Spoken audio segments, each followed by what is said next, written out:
कैसे हो दोस्तों, स्वागत है आपका आपके YouTube चैनल ड्रीम ऑफिसर में।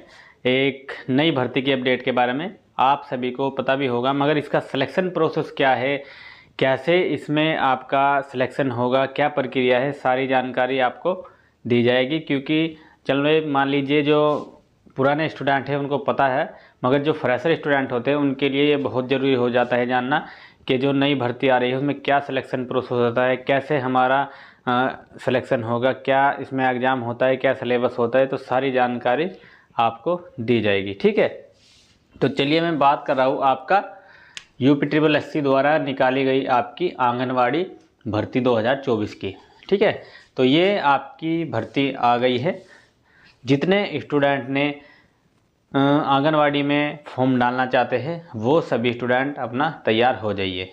ठीक है, मेन बात क्या है, इसमें वही स्टूडेंट फॉर्म डाल सकते हैं जो मैं आपको अभी इसकी क्वालिफ़िकेशन बताऊंगा। जो अगर आपकी क्वालिफ़िकेशन है तो आप डाल सकते हैं, नहीं तो नहीं। तो चलिए बात करते हैं अब।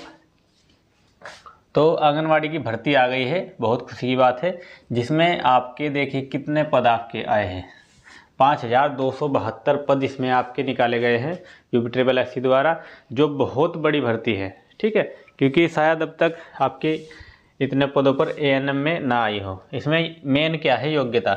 ये बहुत बड़ी इसलिए भी हो जाती है क्योंकि ये सब ने नहीं किया ANM। जो ANM वाले स्टूडेंट है वही इसको भर सकते हैं। इसकी जो योग्यता है, इसकी योग्यता है आपने 12th किया हो, 12th के साथ साथ आपने ANM किया हो, तभी आप इसमें अप्लाई कर सकते हो। और 2023 का पैट इसमें लगेगा। नंबर की अगर मैं बात करूँ कि कितने नंबर आपके आने चाहिए पैट में, तब आप बढ़ सकते हो। तो बस ये समझ लीजिए, अगर आपने पैट दिया है आपके कितने में नंबर हो आप इसको डाल लीजिएगा, क्योंकि ANM वाले स्टूडेंट बहुत कम मिलेंगे। इसीलिए अगर आपके इसमें 20 नंबर भी है तो आप 20 को फॉर्म को भर लीजिएगा, पैट दिया हो बस आपने। ठीक है, आयु की अगर मैं बात करूं, आयु इसमें आपकी है 18 से 40 वर्ष। 18 से 40 वर्ष इतनी आयु है, जैसे कि मैंने पहले भी आपको बताया था कि अगर आपकी शादी सही उम्र में हुई हो, लगभग मान लीजिए कम उम्र में, तो आपके बच्चे भी इसको डाल सकते हो और साथ साथ आप भी। ठीक है, 18 से 40 की आयु है। फिर आवेदन कब से है, 28/10/2024। तो इसी महीने की 28 तारीख से ये शुरू है और आपके 27 नवंबर 2024 तक ये आपके आवेदन चलेंगे। तो 1 महीने का आपको समय मिलेगा। अगर आपने अपने डॉक्यूमेंट नहीं तैयार किए हैं तो आप तैयार कर लीजिए सभी, क्योंकि समय आपके पास में है। जो भी कुछ आपके डॉक्यूमेंट में प्रॉब्लम हो, नया कुछ बनवाना हो, आधार कार्ड में या किसी भी डॉक्यूमेंट में नाम अलग अलग हो, तो उसको कर लीजिए सही। ठीक है, सिलेक्शन प्रोसेस में आपकी क्या होगी, परीक्षा होगी। परीक्षा में विषयगत ज्ञान आपका क्या है, वो ANM। जो आपने ANM कोर्स किया है, इसमें आपके ANM कोर्स से ही 100 क्वेश्चन आपके आएंगे। जितना भी आपने पढ़ा है, जब तक जितने साल में आपका कोर्स हुआ है उसमें जो भी आपने पढ़ा है उससे ही संबंधित आपके क्वेश्चन आएंगे। 100 पर्सन होंगे और 100 ही अंक के होंगे। समय आपको 2 घंटे दिया जाएगा।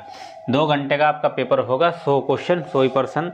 और ये देख लीजिए, बहुत अच्छा है आप सभी के लिए, 25% की आपकी निगेटिव मार्किंग है। निगेटिव मार्किंग का फ़ायदा आपको ये हो जाता है, अगर मान लीजिए आपको लग रहा है कि आपका सिलेक्शन नहीं हो पा रहा है जितने आपने क्वेश्चन किए हैं, और फिर क्वेश्चन आपके ज़्यादा बच रहे हैं जिनमें अगर आप तुक्का अगर लगाते हैं तो आपका सिलेक्शन हो सकता है।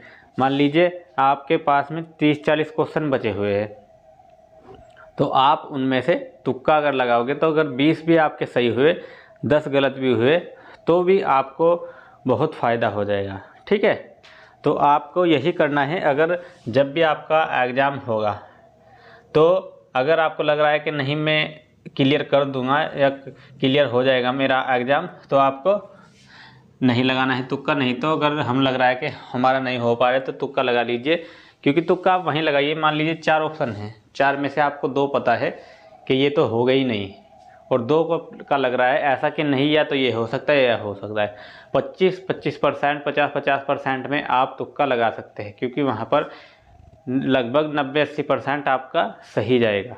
ठीक है, तो यही मेरा कहना था कि अगर जब सिलेक्शन नहीं हो पा रहा तो ऐसे ही ना आने से अच्छा है तो इससे पूरा एग्ज़ाम कीजिए, कुछ ना कुछ तो रिजल्ट निकलेगा। अगर जो आपके लिए अच्छा हुआ तो आपका सिलेक्शन हो जाएगा, नहीं तो पहले तो हो ही नहीं रहा था, वो तो है ही नहीं।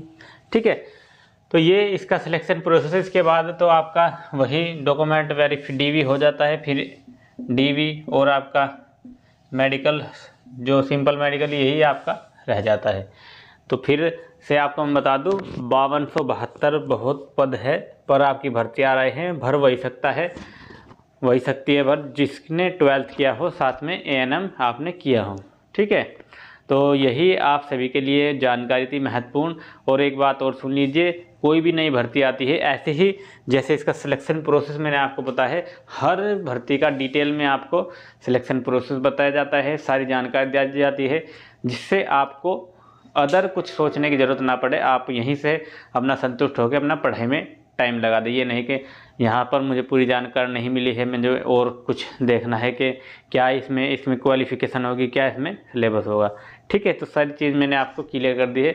अगर आपको लग रहा है कि आपको जानकारी पसंद आ रही है तो आप चैनल के साथ में रेगुलर जुड़े, चैनल को सब्सक्राइब करके घंटी का बटन ऑन करना ना भूलें, क्योंकि जैसे ही नई अपडेट आती है वो आपके पास में फिर नोटिफिकेशन चले जाता है, जिससे आपको पता लग जाता है कि हाँ कि ये कोई नई अपडेट आई हुई है।